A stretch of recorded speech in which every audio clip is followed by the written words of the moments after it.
BSF ജവാനായിരിക്കെ 1993 ശ്രീനഗറിലുണ്ടായ സ്ഫോടനത്തിലാണ് Reni പോളിന് ഇടതുകാലിന്റെ മുട്ടിന് താഴെയുള്ള ഭാഗം നഷ്ടപ്പെട്ടത്. റെനിയും സഹജവാന്മാരും വാഹനത്തിൽ സഞ്ചരിക്കുമ്പോൾ ഭീകരവാദികൾ കുടിച്ചിട്ട മൈൻ പൊട്ടിത്തെറിക്കുകയായിരുന്നു. പൂനെയിലെ സൈനിക ആശുപത്രിയിൽ കൃത്രിമ കാൽവയ്ക്കാനായി പോയെങ്കിലും 3 വർഷം കാത്തിരിക്കണമെന്ന മറുപടിയാണ് ലഭിച്ചത്. തുടർന്ന് സ്വന്തം ചെലവിൽ ജയ്പൂരിലെ സർക്കാർ കേന്ദ്രത്തിൽ നിന്ന് കൃത്രിമകാൽ സജ്ജമാക്കി. അവിടെ വെച്ചാണ് കാലും കൈയുമൊക്കെ ഇല്ലാത്തവരുടെ പ്രയാസങ്ങൾ റെനിയുടെ മനസ്സിൽ തട്ടിയത്. ലിംബ് വെയിറ്റിംഗ് സെന്ററിലേക്ക് ചെല്ലുമ്പോൾ പോകുന്ന വഴിയിൽ ഒരു വല്ലാത്ത ഒരു കാഴ്ച കാണാൻ എനിക്കിടയായി. അവിടെ പോകുന്ന വഴിയിൽ തന്നെ ഒരു മനുഷ്യൻ അവിടെ കൊണ്ടിരിക്കുകയാണ്. ആ മനുഷ്യനെ കാണുന്നതെന്ന് പറഞ്ഞു കഴിഞ്ഞാൽ മനുഷ്യരൂപം എന്ന് മാത്രമേ പറയാൻ പറ്റുള്ളൂ. 2 കൈ നമ്മുടെ ഈ തോളലിനോട് ചേർന്ന് വെച്ച് 2 കൈയും നഷ്ടപ്പെട്ടു, 2 കാല് ഇവിടെ വെച്ച് നഷ്ടപ്പെട്ടു. അപ്പോൾ നമ്മളൊന്ന് കാണുന്നവർക്ക് ഒരു ചാക്ക് കെട്ടിൽ മണൽ നിറച്ചിട്ട് കെട്ടിവെച്ചിരിക്കുന്ന ഒരു പ്രതീതിയാണ്.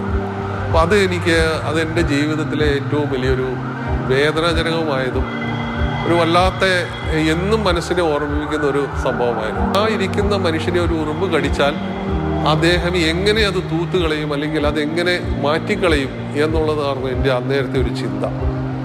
ആ ചിന്തയിൽ നിന്നും എനിക്ക് ഉണ്ടായിരിക്കുന്നത് വളരെ നിസ്സാരമായ ഒരു കാര്യമാണ് എന്നെനിക്ക് ബോധ്യമാവുകയാണ്. BSFിൽ നിന്ന് വിരമിച്ച ശേഷം ജോലികൾ അന്വേഷിച്ച് നടന്നെങ്കിലും ഒന്നും ശരിയായില്ല.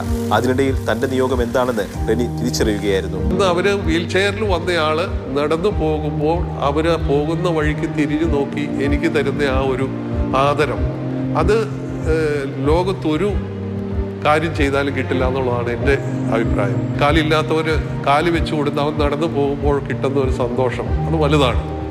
അപ്പം അതുകൊണ്ട് തന്നെയാണ് ഞാൻ ജോലിയിൽ നിന്ന് വിരമിച്ചിട്ടും ഞാൻ ഈ ഒരു തൊഴിൽ തന്നെ തുടർന്ന് പോകണം എന്നുള്ള ആ ഒരു ലക്ഷ്യത്തോടു കൂടിയാണ് ഞാനൊരു സ്വന്തമായിട്ടൊരു ലിംബ് സെന്റർ സ്റ്റാർട്ട് ചെയ്തു.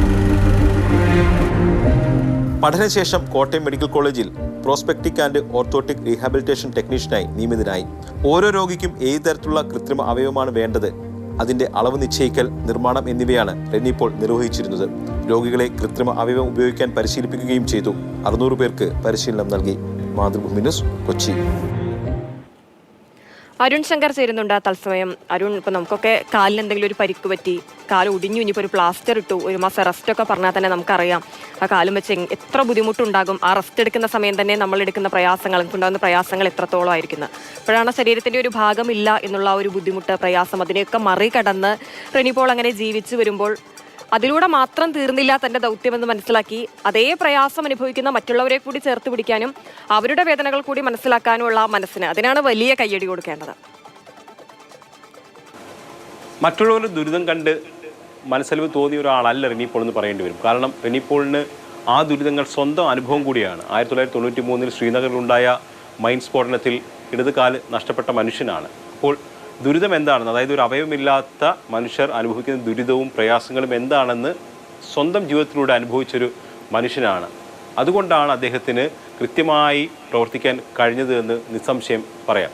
കാരണം ഒരു വിമുക്ത ഭടനാണ്, ഇങ്ങനൊരു ദുരിതത്തിൽപ്പെട്ട ആളാണ്. മറ്റു പല മാർഗങ്ങളും അദ്ദേഹത്തിന് ജീവിക്കാൻ ഉണ്ടാകാം. പക്ഷേ തൻ്റെ ജീവിതം തന്നെപ്പോലെ ദുരിതം അനുഭവിക്കുന്ന മറ്റുള്ളവർക്ക് വേണ്ടി ആകണം എന്നൊരു ചിന്ത അദ്ദേഹത്തിന് ഉണ്ടായി. അവിടെ നിന്നാണ് ഇത്തരം ആളുകൾക്ക്, ദുരിതം അനുഭവിക്കുന്ന ആളുകൾക്ക് വേണ്ടി അദ്ദേഹം ജീവിക്കാൻ തീരുമാനിച്ചത്. അതിനു വേണ്ടിയിട്ട് അദ്ദേഹം ഈ കൃത്രിമ അവയവ നിർമ്മാണമൊക്കെ പഠിച്ചു. അതിൻ്റെ പരിശീലനം എങ്ങനെ വേണം, അവയവം ഫിറ്റ് ചെയ്ത് കഴിഞ്ഞാൽ എങ്ങനെ പരിശീലിക്കണം ഉൾപ്പെടെയുള്ള കാര്യങ്ങൾ അദ്ദേഹം കൃത്യമായി പഠിച്ചു. അങ്ങനെ കോട്ടയം മെഡിക്കൽ കോളേജിൽ ഇതുമായി ബന്ധപ്പെട്ടുള്ള ടെക്നീഷ്യനായിട്ട് ജോയിൻ ചെയ്തു. 2 വർഷം മുമ്പാണ് അദ്ദേഹം അവിടെ നിന്ന് റിട്ടയർഡ് ആയത്. പക്ഷേ ആ റിട്ടയർമെൻറ്റിന് ശേഷവും അദ്ദേഹം ആ തൊഴിലും ആ സേവനവും ഉപേക്ഷിക്കാൻ തയ്യാറായില്ല. ഇപ്പോൾ പാലാ ജനറൽ ആശുപത്രിയിൽ ഈ കൃത്രിമ അവയവ നിർമ്മാണത്തിൻ്റെ ചുമതലക്കാരനായിട്ട് പ്രവർത്തിച്ചു വരികയാണ്.